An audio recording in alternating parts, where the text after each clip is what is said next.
ओम नमो भगवते वासुदेवाय नमः। सनातन धर्म की जय हो गंगा मैया की। ओम नमः शिवाय। हर हर महादेव। प्रिय दोस्तों, आज माघ माह का पहला दिन है और कृष्ण पक्ष की प्रतिपदा तिथि है और आज से माधव श्री कृष्ण का महीना माघ चल रहा है। यह पूरा महीना आप लोगों को सुख सौभाग्य देने वाला है। आज आप सुनेंगे पापों को नष्ट करने वाली कल्पवास की कथा। कल्पवास श्री हरि की कथा श्रवण करने से मनुष्य को स्वर्ग की प्राप्ति होती है और जिसने कल्पवास किया उसके सभी रोग दूर हो जाते हैं। दोस्तों, माघ माह में कल्पवास कथा सुनने का विशेष महत्व है। तो दोस्तों, कथा को शांत तथा प्रसन्नचित्त मन से सुनिएगा। दोस्तों, यदि चैनल पर नए हैं तो कृपया चैनल को सब्सक्राइब करके बेल आइकन को प्रेस कर लीजिए, जिससे सदैव सनातन धर्म से जुड़े रहेंगे।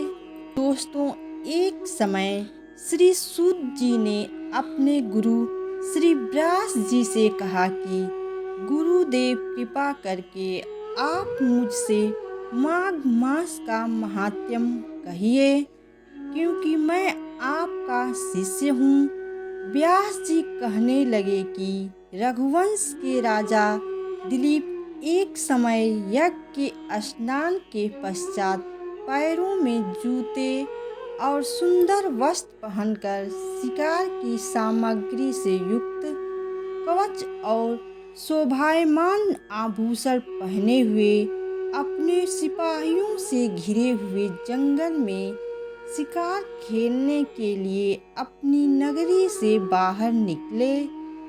उनके सिपाही जंगल में शिकार के लिए मृग, व्याघ्र, सिंह आदि जंतुओं की तलाश में इधर उधर फिरने लगे। उस वन में वन स्थली अत्यंत शोभा को प्राप्त हो रही थी।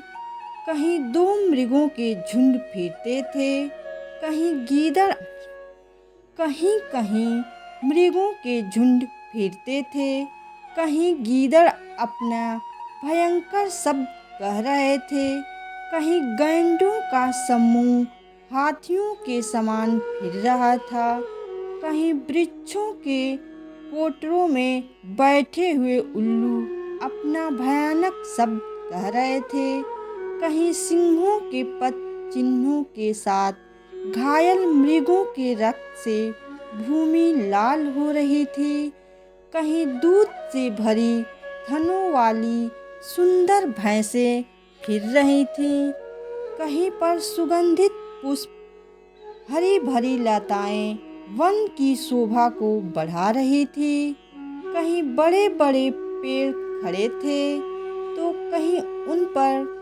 पेड़ों पर बड़े बड़े अजगर और उनकी केचुलियां भी पड़ी हुई थी। उसी समय राजा के सिपाहियों के बाजे की आवाज सुनकर एक मृग वन में से निकलकर भागने लगा और बड़ी बड़ी चौकड़ियां भरता हुआ आगे बढ़ा। राजा ने उसके पीछे अपना घोड़ा दौड़ाया, परंतु मृग पूरी शक्ति से भागने लगा। मृग कांटेदार वृक्षों के एक जंगल में घुसा और राजा ने भी उसके पीछे वन में प्रवेश किया, परंतु दूर जाकर मृग राजा की दृष्टि से ओझल होकर निकल गया। राजा निर्जन वन में अपने सैनिकों सहित प्यास के मारे अति दुखी हो गया। दोपहर के समय अधिक मार्ग चलने से सैनिक थक गए और घोड़े रुक गए। कुछ देर बाद राजा ने एक बड़ा भारी सुंदर सरोवर देखा, जिसके किनारों पर घने वृक्ष थे। इसका जल सज्जनों के हृदय के समान स्वच्छ और पवित्र था। सरोवर का जल लहरों से बड़ा सुंदर लगता था। जल में अनेक प्रकार के जल जंतु, मछलियां आदि स्वच्छंदता से इधर उधर फिर रही थी। दुष्टों के समान निर्दयी चित्त वाले मगरमच्छ भी थे। किसी किसी जगह लोभी के समान सिमाल भी पड़ी हुई थी, जैसे विपत्ति में पड़े हुए लोगों को दुखों हरने वाले दानव पुरुष के समान यह सरोवर अपने जल से सबको सुखी करता था, जैसे मेघ चातक के दुख को हरता है। इस सरोवर को देखकर राजा की थकावट दूर हो गई।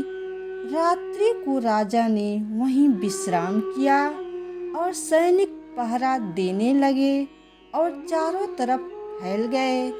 रात के अंतिम समय में सूकरों के एक झुंड ने आकर सरोवर में पानी पिया और कमल के झुंड के पास आया। तब शिकारियों ने सावधान होकर सूकरों पर आक्रमण किया और उनको मारकर पृथ्वी पर गिरा दिया।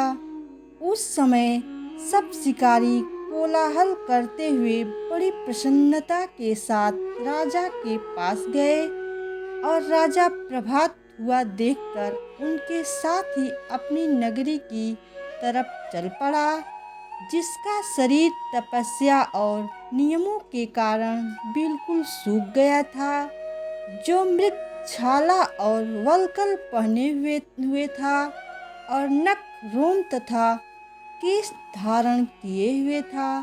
राजा ने ऐसे घोर तपस्वी को देखकर बड़े आश्चर्य से उसको प्रणाम किया और हाथ जोड़कर खड़ा हो गया। तपस्वी ने राजा से कहा कि हे राजन, इस पुण्य शुभ माघ में इस सरोवर को छोड़कर तुम यहाँ से क्यों जाने की इच्छा करते हो? तब राजा कहने लगा कि महात्मन, मैं तो माघ मास में स्नान के फल को कुछ भी नहीं जानता। कृपा करके आप विस्तार पूर्वक मुझको बताइए। दोस्तों, इसके आगे की कथा के लिए कल्पवास कथा भाग 2 की वीडियो जरूर देखें। नमस्कार दोस्तों, यह माघ माह कल्पवास की कथा आप लोगों को कैसी लगी कमेंट करके ज़रूर बताएं तथा वीडियो को लाइक और अभी तक चैनल को सब्सक्राइब नहीं किए हैं तो कृपया चैनल को सब्सक्राइब कर लीजिए। सदैव आपके ऊपर श्री हरि विष्णु जी की कृपा बनी रहे। ओम नमो भगवते वासुदेवाय नमः।